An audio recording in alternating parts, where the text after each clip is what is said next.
Good day. Between 1441 and 1783, in present-day area we call Crimea, there used to be a group of people called the Crimean Tatars. They are still there. But then they had what was called the Crimean Khanate. At that time, the Crimean Khanate was very powerful. They were a problem to their neighbors. But somehow, in 1495, they fell under the protectorate of the Ottoman Empire. They couldn't stand the power of the Ottoman Empire, so they chose the protectorate of the Ottoman Empire. And from that time onwards, they became a very useful tool for the Ottoman Empire in fueling its thriving slave trade. There was a big thriving slave trade all across the Ottoman Empire, but none more as big as that in Istanbul. So the Crimean Khanate and its warriors will go into what is present-day Eastern Europe and Russia, the southern part of Russia and the southern part of Ukraine, and raid and get a lot of women, get children, and sometimes men, and bring them to these slave markets all across the Ottoman Empire.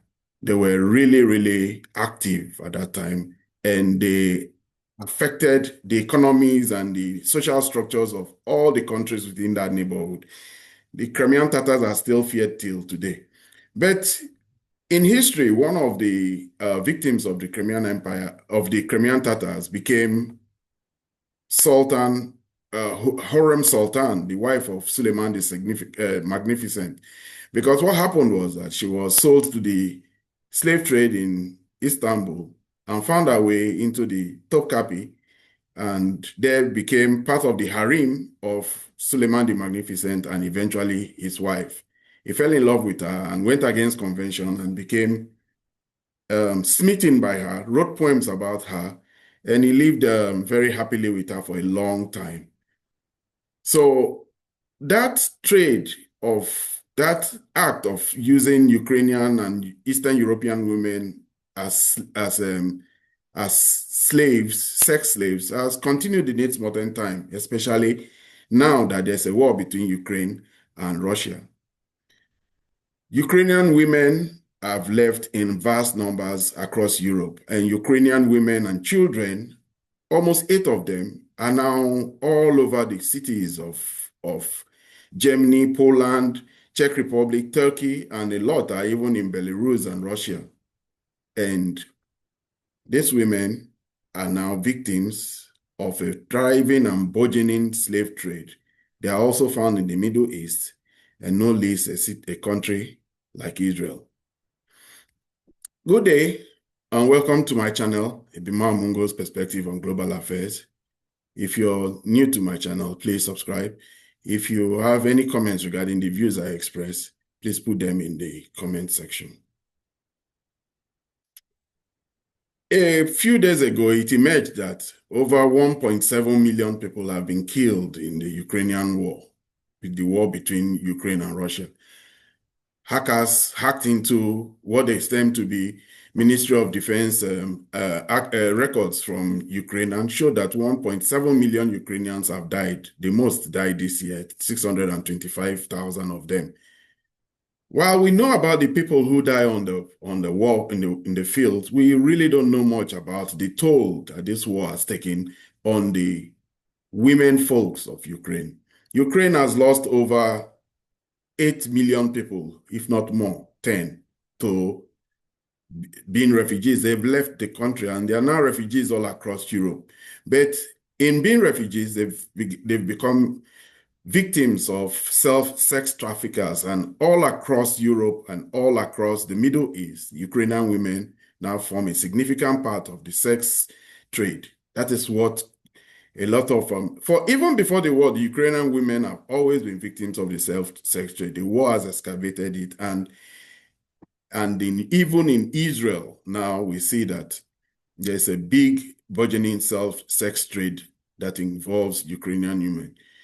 Today is a very significant day. Today being 23rd in America, but by now it will be 24th in in Ukraine. It was Ukraine's National Flag Day, and it was celebrated. It was celebrated very with pomp and pageantry all across the cities of Ukraine, and there was a big celebration also in Kiev.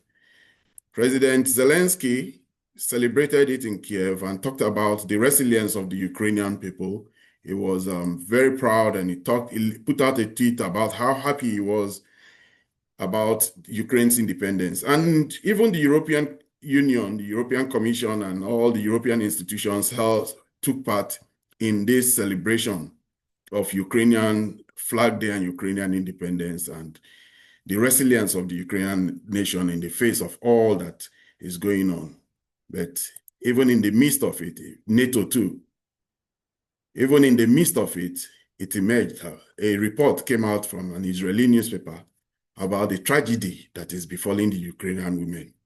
This is a report that says raped, abused, exploited Ukrainian women seeking refuge in Israel find no haven. Police bust sex crime ring that trafficked dozens of Ukrainian women in Israel. The tale about Ukrainian women in Israel is a tragic one. In fact, it was first exposed when a rabbi talked about the Ukrainian women in one particular rabbi talked about Ukrainian women and how they are trafficked in Israel,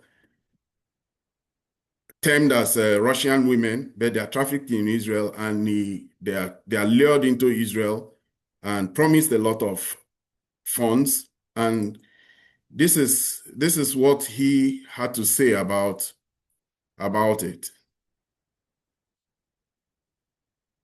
Thousands of Ukrainian girls was imported to Israel to work in prostitution. In every block you have an apartment of Russian prostitutes. We call it Russian because we do not know to tell the difference between Russian and Ukraine. They both look alike and they both speak Russian. We don't know to tell the difference. I guess the Russians, if they hear it, so in other words, for us the Israelis, we don't really know the difference. We don't know. They published in Ukraine, if you would like to come in and work in Israel in cleaning or au pair, watching children, all kinds of jobs like this, you're gonna make $4,000 a month. Wow, $4,000 in Ukraine, better than a lawyer. It's a lot of money. So right away they arrived to Israel, and as soon as they arrived, these gangsters, when some of them themselves are Russian or Ukrainians, they do it for their own people, and they take their passport and say, give us your passport, we need to make you the visa and the papers, and that's it. From the minute they took their passport, they take them to some place, they bury them in a basement for 20 years. They don't see the daylight. They put the guys with guns, and they force them to be slaves over there. Some of them are married. They only came for 2-3 months to make. They thought maybe they're gonna come bring back $10,000 and they can live 2 years after that. And their husband and wife and their children do not know where she disappeared. And that's all over the world. So this is one aspect of it. The various institutions all across the world that track human trafficking and sex slavery and all that do recognize the fact that Ukrainian women are big victims of sex trafficking all across the world now, and in Europe particularly.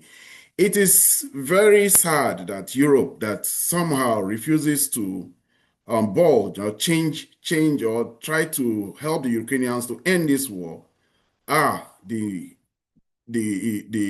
countries that are helping Ukraine to continue to sustain the war. It is a sad tragedy. While we know the tragedy of deaths on the road and destruction of Ukrainian infrastructure and destruction of all that is going on in Ukraine and how the Ukrainians are losing territory and losing some of their prime territories to the Russians. This story about the destruction of the Ukrainian youths and the destruction of the women and the demographics and all this victimization and sex traffickers is also part of the Ukrainian tragedy and the Ukrainian war. Today, we got to know more about Ukraine's the tragedy also from the point of view of the North Koreans. The North Koreans took part, signed a pact, a defense pact with the Russians, and they were called up instantly to be part of the Russian campaign in Kursk. Now we have got the North Korean has shown us the human element of this tragedy, and we get to see the leader of the North Koreans having welcoming dead bodies of his people to back from the war. He met with the family members of that were killed, and it was a touching sight. He received the coffins of the North Koreans that were killed in Russia, and it shows the human part of it. Incidentally, we don't get to see these images of Russians being killed. There are images of Americans whenever Americans go to war and they bring flags to their wives and to their family and to their mothers during their burial. But this image of the tragedy of the war as it affects Russians and as it affects Ukrainians, it may have affected up to 1 million families both ways. It's never shown. But this engagement between the Kim Jong-un and his people is very telling and very human, shows the human pain of war.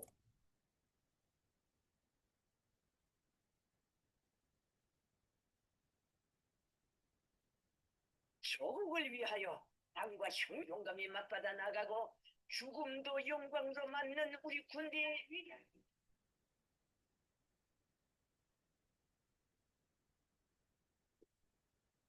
아까운 젊음들을 다시 일으켜 사랑하는 부모 처자 앞에 세워주지 못하는 안타까움과 속 깊은 화폭이 수렁에 흘렀습니다. 명령을 받들어 있지 않아도 이 총기에 드리는 저런저런 생존 도구가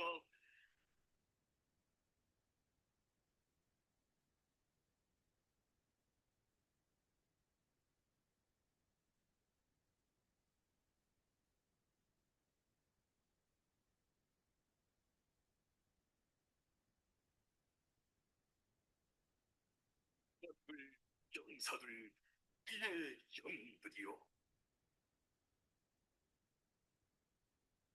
The tragedy is a big one. Ukraine is being destroyed, and at the time that they are talking about peace, the Europeans and the Ukrainians don't seem to want to meet the Russians in their own terms. The Russians have put their terms, and their terms they may be looking like they're onerous, but for the Russians, they feel that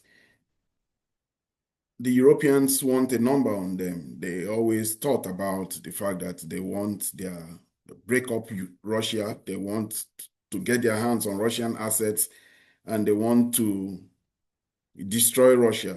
That is what the Russians feel, and that is why they felt that the expansion of NATO to Russia was an existential threat to them. And this war continues, but President Trump is doing all he can to try and de-escalate the war. And he finds himself in a very bad place now. He doesn't really know, but he has taken a decision. Today it emerged that the Pentagon has restricted Ukraine's use of ATACOMS missiles. There was a time that Ukraine felt that they needed ATACOMS missiles to launch into deep strikes into Russia, those territories that are traditionally Russian, not the new parts of Russia. And they used ATACMS missiles to attack Belgorod and some other places. They used it particularly once, very devastatingly, to attack some beachgoers in Crimea. And that almost caused a retaliation from the Russians on American military assets. Lloyd Stevens did something he had not done for over 2 years then. He called the defense minister, then Shoigu, to talk with him and de-escalate. Now, President Trump has put out a rule that the Pentagon has, the report moved. It was reported by the new Wall Street Journal that President Trump's new peace, Pentagon has restricted Ukraine from striking Russian territory. According to the paper, Department of Defense has been preventing Kiev from firing long-range ATACOMS missiles since late spring. On at least one occasion, Washington reportedly turned down a Ukrainian request to hit target in Russia's internationally recognized territories. So this is ongoing. And while we may look at this as trying to stop Ukraine from getting further, Ukraine is building its own weapons that can get there. We heard about how recently the Russians attacked the Sapsan plant, and all that plant was to manufacture long-range missiles. Ukraine is recalcitrant. They are not holding back. We got a report today that Ukraine sent a drone to go and attack a nuclear plant in Kursk.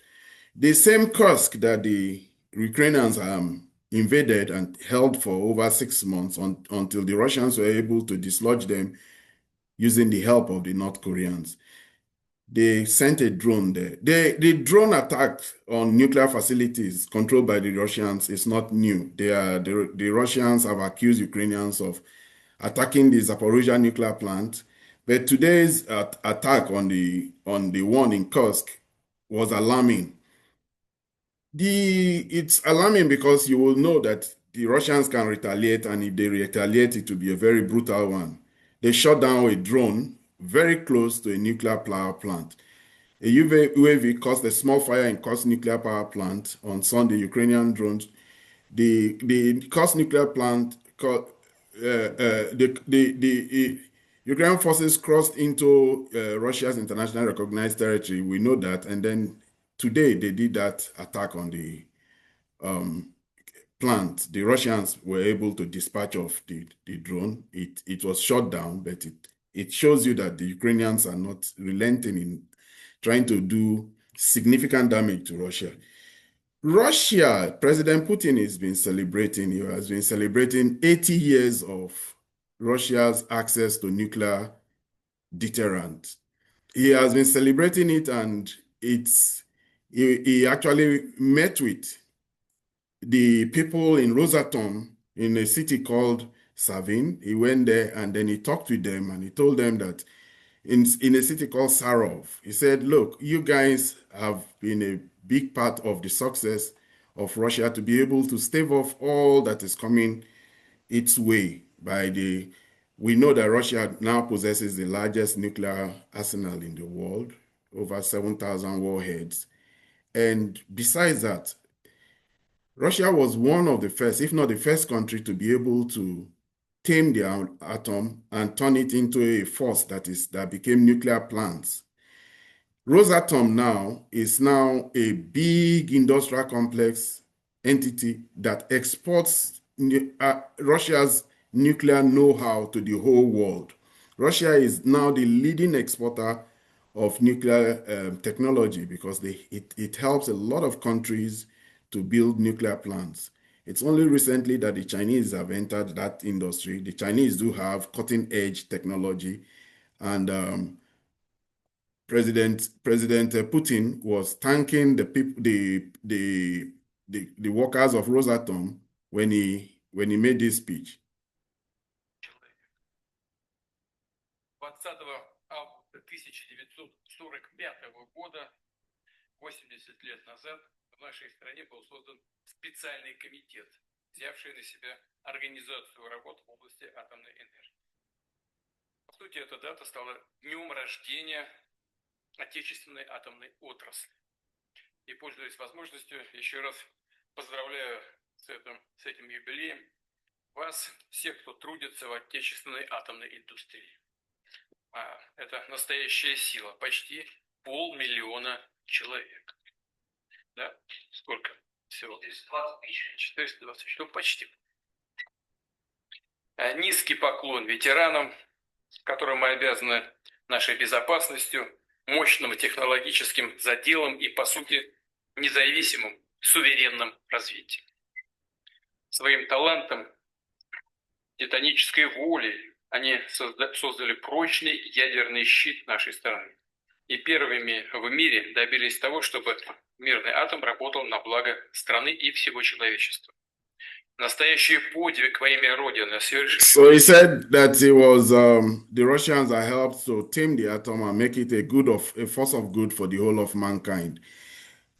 President Putin actually thanked the Americans. It was some Americans who were part of the nuclear program in America who actually gave the Soviets the blueprint that they use in building their own nuclear bomb. The whole idea of those, if you have watched Oppenheimer in America here, when the Oppenheimer movie came, you'll see that they were really worried about the power unleashed by the nuclear bomb, and that it was not a weapon that one country alone should have. And because of their own ideological positions, they felt that it was important that adversaries of America had that same weapon so that there will be mutual deterrence.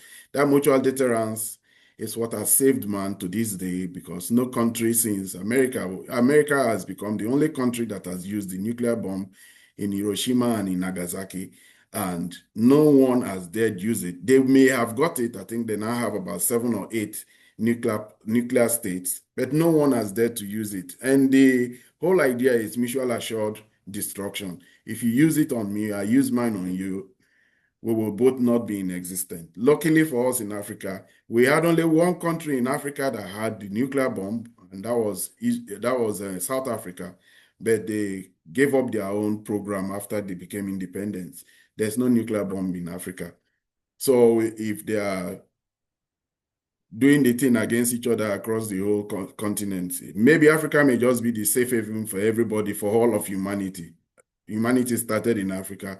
Probably if the people who control the nuclear weapons now don't manage themselves and destroy their countries, just might be that everybody might be relocating back to Africa again. Civilization will go and start all over again back there.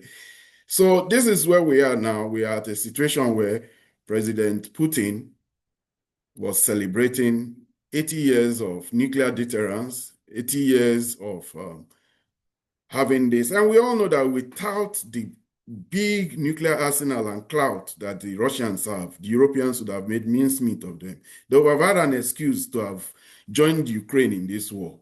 After all, that was how they joined Poland and joined France and joined and created World War I and created World War II. They tend to like to join because they would declare a war on you. This would have not been just talking and trying to call security guarantees for Ukraine if Russia was not a country that has 7,000 warheads, has missiles like the Oreshnik, has Iskander hypersonic missiles like the Zircon, and have other delivery systems, the intercontinental delivery systems like the Avangard and the this will not have been the situation of this war. The Europeans will have joined in it, and the Europeans already know that even from where they are very belligerent, and they want this war to continue to the detriment of the Ukrainians. The Ukrainians are the ones doing the suffering, being trafficked as sex slaves, losing their jobs and their youth in the battlefield, and the Ukrainians are continuing to stand against any attempt at peace.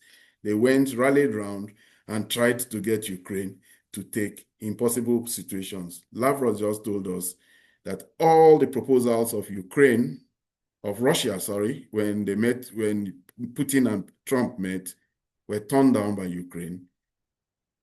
And the only thing that Ukraine latched on was that there should be security guarantees by the Russian supporters. I mean, the European supporters of Ukraine should give Ukraine security guarantees with boots on the ground. That's not going to happen. The Russians have said it categorically.